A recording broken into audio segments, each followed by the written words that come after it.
ಎಲ್ಲರಿಗೂ ನಮಸ್ಕಾರ. ನಾನು ರಾಜೇಶ್ವರಿ, ರಾಜಿ ಅಡುಗೆ ಚಾನೆಲ್ಗೆ ನಿಮ್ಮೆಲ್ಲರಿಗೂ ಸ್ವಾಗತ. ಇವತ್ತಿನ ಸ್ಪೆಷಲ್ ರೆಸಿಪಿ ಸುಲಭವಾಗಿ ತುಂಬಾನೇ ರುಚಿಯಾಗಿರೋ ರೈಸ್ ಬಾತ್ ಹೇಗೆ ಮಾಡೋದು ಅಂತ ನೋಡೋಣ.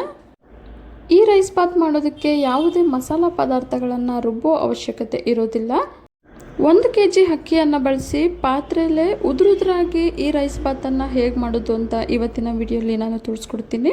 ಈ ರೈಸ್ ಬಾತನ್ನು ಮಾಡೋದಕ್ಕೆ ಮೊದಲು ನಾನಿಲ್ಲಿ ಒಂದು ಪಾತ್ರೆಗೆ 5 ಟೇಬಲ್ ಸ್ಪೂನಷ್ಟು ಎಣ್ಣೆ, 2 ಟೇಬಲ್ ಸ್ಪೂನಷ್ಟು ತುಪ್ಪನ ಸೇರಿಸಿ, ಎಣ್ಣೆ ತುಪ್ಪ ಎರಡು ಸ್ವಲ್ಪ ಬಿಸಿಯಾದ ನಂತರ 5 ಪಲಾವ್ ಎಲೆ, ಅರ್ಧ ಇಂಚು ಜಾವಿತ್ರಿ, 4 ಇಂಚು ಚಕ್ಕೆ, 5 ಏಲಕ್ಕಿ, ಅರ್ಧ ಟೀ ಸ್ಪೂನ್ ಮೆಣಸು, 12 ಲವಂಗ, ಅರ್ಧ ಟೀ ಸ್ಪೂನ್ ಕಲ್ಲು ಹೂವು, 1 ಸ್ಟಾರ್ ಹೂವನ್ನು ಸೇರಿಸಿ 8 ಮೀಡಿಯಂ ಸೈಜ್ ಈರುಳ್ಳಿಯನ್ನು ಕಟ್ ಮಾಡಿ ಸೇರಿಸ್ಕೊಳ್ತಾ ಇದ್ದೀನಿ. ಈರುಳ್ಳಿ ಸೇರಿಸಿದ ನಂತರ ಹೈ ಫ್ಲೇಮಲ್ಲಿ ಟ್ರಾನ್ಸ್ಪರೆಂಟ್ ಆಗೋವರೆಗೂ ಫ್ರೈ ಮಾಡ್ಕೊಳ್ಳೋಣ. ಈರುಳ್ಳಿ ಇಷ್ಟು ಫ್ರೈ ಆದ ನಂತರ 1 ಟೀ ಸ್ಪೂನಷ್ಟು ಜೀರಿಗೆ, 1 ಟೀ ಸ್ಪೂನಷ್ಟು ಸೋಂಪನ್ನು ಸೇರಿಸ್ಕೊಳ್ತಾ ಇದ್ದೀನಿ. ಜೀರಿಗೆ ಹಾಗೂ ಸೋಂಪನ್ನು ಸೇರಿಸಿದ ನಂತರ ಹೈ ಫ್ಲೇಮಲ್ಲಿ 2 ನಿಮಿಷ ಫ್ರೈ ಮಾಡ್ಕೊಳ್ಳೋಣ. 8 ಟೇಬಲ್ ಸ್ಪೂನಷ್ಟು ಬೆಳ್ಳುಳ್ಳಿ, 4 ಇಂಚಷ್ಟು ಶುಂಠಿಯನ್ನು ಫ್ರೆಶ್ ಆಗಿ ಗ್ರೈಂಡ್ ಮಾಡಿ ಸೇರಿಸ್ಕೊಳ್ತಾ ಇದ್ದೀನಿ. ಶುಂಠಿ ಬೆಳ್ಳುಳ್ಳಿ ಪೇಸ್ಟ್ ಸೇರಿಸಿದ ನಂತರ ಮೀಡಿಯಂ ಫ್ಲೇಮಲ್ಲಿ ಶುಂಠಿ ಬೆಳ್ಳುಳ್ಳಿಲಿರೋ ಹಸಿ ವಾಸನೆ ಹೋಗೋವರೆಗೂ ಫ್ರೈ ಮಾಡ್ಕೊಳ್ಳೋಣ. ಯಾವುದೇ ಅಡುಗೆಗಾಗಲಿ ಶುಂಠಿ ಬೆಳ್ಳುಳ್ಳಿಯನ್ನು ಫ್ರೆಶ್ ಆಗಿ ರುಬ್ಬಿ ಸೇರಿಸೋದ್ರಿಂದ ರುಚಿ ತುಂಬ ಚೆನ್ನಾಗಿರುತ್ತೆ. ಈಗ 2 ಕಪ್ಪಷ್ಟು ಆಲೂಗಡ್ಡೆ, 2 ಕಪ್ಪಷ್ಟು ಬೀನ್ಸು, 1 ಕಪ್ಪಷ್ಟು ನವಿಲುಕೋಸು, 2 ಕಪ್ಪಷ್ಟು ಕ್ಯಾರೆಟನ್ನು ಕಟ್ ಮಾಡಿ ಸೇರಿಸ್ಕೊಂಡಿದ್ದೀನಿ. ನಂತರ 10 ಹಸಿಮೆಣಸಿನ್ಕಾಯಿನ ಕಟ್ ಮಾಡಿ ಸೇರಿಸ್ಕೊಳ್ತಾ ಇದ್ದೀನಿ. 2 ಕೈ ಹಿಡಿಯಷ್ಟು ಪುದೀನ, 1 ಕೈ ಹಿಡಿಯಷ್ಟು ಮೆಂತ್ಯ ಸೊಪ್ಪು, 2 ಕೈ ಹಿಡಿಯಷ್ಟು ಕೊತ್ತಂಬರಿಯನ್ನು ಸಣ್ಣಕ್ಕೆ ಹೆಚ್ಚಿ ಸೇರಿಸ್ಕೊಂಡಿದ್ದೀನಿ. ತರಕಾರಿ ಹಸಿಮೆಣಸಿನ್ಕಾಯಿ, ಪುದೀನ, ಮೆಂತ್ಯ, ಕೊತ್ತಂಬರಿಯನ್ನು ಸೇರಿಸಿದ ನಂತರ ಹೈ ಫ್ಲೇಮಲ್ಲಿ 4 ನಿಮಿಷ ಫ್ರೈ ಮಾಡ್ಕೊಳ್ಳೋಣ. ತರಕಾರಿ ಎಲ್ಲ ಈಗ ಚೆನ್ನಾಗಿ ಫ್ರೈ ಆಗಿದೆ. 6 ಮೀಡಿಯಂ ಸೈಜ್ ಫಾರಮ್ ಟೊಮೊಟೊನ ಕಟ್ ಮಾಡಿ ಸೇರಿಸ್ಕೊಳ್ತಾ ಇದ್ದೀನಿ. ನಂತರ ರುಚಿಗೆ ತಕ್ಕಷ್ಟು ಉಪ್ಪನ್ನು ಸೇರಿಸ್ಕೊಳ್ತಾ ಇದ್ದೀನಿ. 1 tea spoon garam masala, 1.5 tea spoon ಖಾರದ ಪುಡಿ, 1.5 ಟೀ ಸ್ಪೂನ್ ಧನಿಯಾ ಪುಡಿಯನ್ನು ಸೇರಿಸ್ಕೊಳ್ತಾ ಇದ್ದೀನಿ. ಖಾರ ಜಾಸ್ತಿ ಇಷ್ಟಪಡೋರು ಖಾರದ ಪುಡಿಯನ್ನು ನಿಮ್ಮ ರುಚಿಗೆ ತಕ್ಕಂತೆ ಸೇರಿಸ್ಕೋಬಹುದು.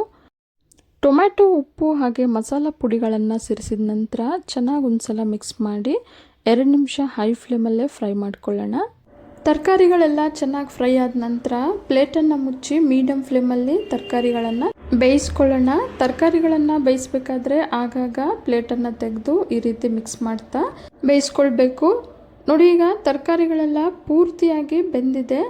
ತರಕಾರಿಗಳನ್ನು ಇದೇ ಸೇರಿಸ್ಕೋಬೇಕು ಅಂತೇನಿಲ್ಲ, ನಿಮ್ಗೆ ಇಷ್ಟವಾಗೋ ಯಾವುದೇ ತರಕಾರಿಗಳನ್ನು ಸೇರಿಸಿ ರೈಸ್ ಬಾತನ್ನು ಮಾಡ್ಕೋಬಹುದು. ಈಗ ಬೆಂದಿರೋ ತರಕಾರಿಗೆ 9 ಗ್ಲಾಸಷ್ಟು ನೀರನ್ನು ಸೇರಿಸ್ಕೊಳ್ತಾ ಇದ್ದೀನಿ. ನಾನಿಲ್ಲಿ ಬಿಸಿ ನೀರನ್ನು ಸೇರಿಸ್ಕೊಂಡಿದ್ದೀನಿ. ಬಿಸಿ ನೀರನ್ನು ಸೇರಿಸೋದ್ರಿಂದ ರುಚಿ ತುಂಬ ಚೆನ್ನಾಗಿರುತ್ತೆ. 1 ಕ್ಯಾಪ್ಸಿಕಮ್ನ ಕಟ್ ಮಾಡಿ ಸೇರಿಸ್ಕೊಳ್ತಾ ಇದ್ದೀನಿ. ಕ್ಯಾಪ್ಸಿಕಮ್ ಸೇರಿಸಿದ ನಂತರ 4 ಗ್ಲಾಸಷ್ಟು ಬಾಸ್ಮತಿ ಅಕ್ಕಿಯನ್ನು 20 ನಿಮಿಷ ನೆನೆಸಿಟ್ಟಿದ್ದೆ. ಈಗ ನೆಂದಿರೋ ಬಾಸ್ಮತಿ ಅಕ್ಕಿನ ಸೇರಿಸ್ಕೊಳ್ತಾ ಇದ್ದೀನಿ. 1 ಗ್ಲಾಸ್ ಅಳತೆ ಬಂದು 250 ಗ್ರಾಮ್ ಅಷ್ಟಿದೆ. ಒಟ್ಟು 4 ಗ್ಲಾಸಿಗೆ 1 kgಯಷ್ಟು ಅಕ್ಕಿನ ಸೇರಿಸ್ಕೊಂಡಿದ್ದೀನಿ. ಅಕ್ಕಿ ಸೇರಿಸಿದ ನಂತರ ನಿಧಾನವಾಗಿ ಒಂದ್ಸಲ ಮಿಕ್ಸ್ ಮಾಡಿ ಉಪ್ಪು ಕರೆಕ್ಟಾಗಿದೆಯಾ ಅಂತ ಒಂದ್ಸಲ ಚೆಕ್ ಮಾಡ್ಕೊಳ್ಳೋಣ. ಈಗ ಪ್ಲೇಟನ್ನು ಮುಚ್ಚಿ ಹೈ ಫ್ಲೇಮಲ್ಲಿ 10 ನಿಮಿಷ ಬೇಯಿಸ್ಕೊಳ್ಳೋಣ. ಹೈ ಫ್ಲೇಮಲ್ಲಿ ಬೇಯಿಸ್ಕೊಳ್ಬೇಕಾದ್ರೆ ತಳ ಅಂಟದೇ ಇರೋ ಹಾಗೆ ಆಗಾಗ ಮಿಕ್ಸ್ ಮಾಡ್ತಾ ಬೇಯಿಸ್ಕೊಳ್ಬೇಕು.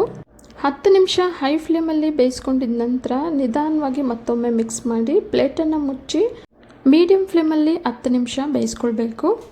10 ನಿಮಿಷ ಮೀಡಿಯಂ ಫ್ಲೇಮಲ್ಲಿ ಬೇಯಿಸ್ಕೊಂಡಿದ ನಂತರ ಪ್ಲೇಟನ್ನು ತೆಗೆದು ನೋಡೋಣ ಬನ್ನಿ. ನೋಡಿ, ಅನ್ನ ಎಲ್ಲ ಪರ್ಫೆಕ್ಟಾಗಿ ಬೆಂದಿದೆ. ಈಗ ಗ್ಯಾಸ್ ಫ್ಲೇಮನ್ನು ಆಫ್ ಮಾಡಿ 1 ಕೈ ಹಿಡಿಯಷ್ಟು ಸಣ್ಣಗೆ ಹೆಚ್ಚಿರೋ ಕೊತ್ತಂಬರಿಯನ್ನು ಸೇರಿಸಿ ಪ್ಲೇಟನ್ನು ಮುಚ್ಚಿ 15 ನಿಮಿಷ ಹಾಗೆ ಸೈಡಿಗೆ ಇಟ್ಬಿಡೋಣ. ಪಾತ್ರೆಯಲ್ಲಿ ರೈಸ್ ಬಾತ್ ಅಥವಾ ಬಿರಿಯಾನಿ ಏನೇ ಮಾಡಿದಾಗಲೂ ಸಹ ತಕ್ಷಣ ಸರ್ವ್ ಮಾಡಬಾರ್ದು. ಈ ರೀತಿ 15 ನಿಮಿಷ ಪಕ್ಕಕ್ಕಿಟ್ಟು ನಂತರ ಸರ್ವ್ ಮಾಡ್ಕೋಬೇಕು. ಈ ರೀತಿ ಮಾಡೋದ್ರಿಂದ ಅನ್ನ ತುಂಬಾ ಮೃದುವಾಗಿ ಹೂವು ಹರಡಿದಾಗೆ ಹರಳಿರುತ್ತೆ. ಬಿಸಿ ಬಿಸಿಯಾದ ತುಂಬಾ ರುಚಿಯಾಗಿರೋ ರೈಸ್ ಬಾತ್ ಈಗ ಸರ್ವ್ ಮಾಡೋದಕ್ಕೆ ರೆಡಿಯಾಗಿದೆ. ಈ ರೈಸ್ ಬಾತನ್ನು ರೈತ ಜೊತೆ ಅಥವಾ ಚಟ್ನಿ ಜೊತೆಗೆ ಸರ್ವ್ ಮಾಡ್ಕೋಬಹುದು. ಮಾರ್ನಿಂಗ್ ಬ್ರೇಕ್ಫಾಸ್ಟ್ಗೆ, ಮಕ್ಕಳು ಸ್ಕೂಲ್ ಲಂಚ್ ಬಾಕ್ಸ್ಗೆ ಅಥವಾ ಆಫೀಸ್ಗೆ ಹೋಗೋರು ಸಹ ಲಂಚ್ ಬಾಕ್ಸ್ಗೆ ಈ ರೈಸ್ ಬಾತನ್ನು ಮಾಡ್ಕೋಬಹುದು. ಬಿಸಿ ಇದ್ದಾಗಲೂ ಎಷ್ಟು ರುಚಿಯಾಗಿರುತ್ತೋ ತಣ್ಣಗಾದ್ಮೇಲೂ ಕೂಡ ರುಚಿ ಇನ್ನೂ ದುಪ್ಪಟ್ಟಾಗುತ್ತೆ. ಹಬ್ಬಗಳಲ್ಲಿ ಹಾಗೆ ಬರ್ತ್ಡೇ ಪಾರ್ಟೀಸ್ ಇದ್ದಾಗಲೂ ಕೂಡ ಮನೆಯಲ್ಲೇ ಈ ರೀತಿ ತುಂಬಾ ಸುಲಭವಾಗಿ ರುಚಿಯಾದ ರೈಸ್ ಬಾತನ್ನು ಮಾಡ್ಕೋಬಹುದು. ಬಾಸ್ಮತಿ ಅಕ್ಕಿ ಬದಲಿಗೆ ಸೋನಾ ಮಸೂರಿ ಅಕ್ಕಿಯನ್ನು ಬಳಸಿ ಕೂಡ ಇದೇ ರೀತಿ ರೈಸ್ ಬಾತನ್ನು ಮಾಡ್ಕೋಬಹುದು. ಕುಕ್ಕರ್ ಕುಕ್ಕರಲ್ಲಿ ಮಾಡೋದಾದರೆ 1 ಗ್ಲಾಸ್ ಅಕ್ಕಿಗೆ 2 ಗ್ಲಾಸ್ ನೀರು ಸೇರಿಸ್ಕೊಂಡ್ರೆ ಸಾಕು. ನಾನಿವತ್ತು ಪಾತ್ರೆಯಲ್ಲಿ ಮಾಡಿರೋದ್ರಿಂದ 4 ಗ್ಲಾಸ್ ಅಕ್ಕಿಗೆ 9 ಗ್ಲಾಸ್ ನೀರನ್ನು ಸೇರಿಸ್ಕೊಂಡಿದ್ದೀನಿ. ಅಂದರೆ 1 ಗ್ಲಾಸ್ ನೀರನ್ನು ಹೆಚ್ಚಾಗಿ ಸೇರಿಸ್ಕೊಂಡಿದ್ದೀನಿ. ಇವತ್ತಿನ ಸ್ಪೆಷಲ್ ರೈಸ್ ಬಾತ್ ನಿಮಗೆಲ್ಲ ಇಷ್ಟ ಆಗಿದೆ ಅಂದ್ಕೊಂಡಿದ್ದೀನಿ. ಇಷ್ಟ ಆಗಿದ್ದರೆ ಈಗಲೇ ಒಂದು ಲೈಕ್ ಮಾಡಿ, ಹಾಗೆ ನಿಮ್ಮ ಫ್ಯಾಮಿಲಿ ಆ್ಯಂಡ್ ಫ್ರೆಂಡ್ಸ್ ಜೊತೆ ಶೇರ್ ಮಾಡಿ. ಮತ್ತಷ್ಟು ಸುಲಭ ಹಾಗೂ ರುಚಿಯಾದ ರೆಸಿಪಿಗಳಿಗೋಸ್ಕರ ರಾಜಿ ಅಡುಗೆನ ಸಬ್ಸ್ಕ್ರೈಬ್ ಆಗೋದನ್ನು ಮರಿಬೇಡಿ. ಮತ್ತೊಂದು ರುಚಿಯಾದ ರೆಸಿಪಿಯೊಂದಿಗೆ ಮುಂದಿನ ವಿಡಿಯೋದಲ್ಲಿ ಸಿಗೋಣ. ಧನ್ಯವಾದಗಳು.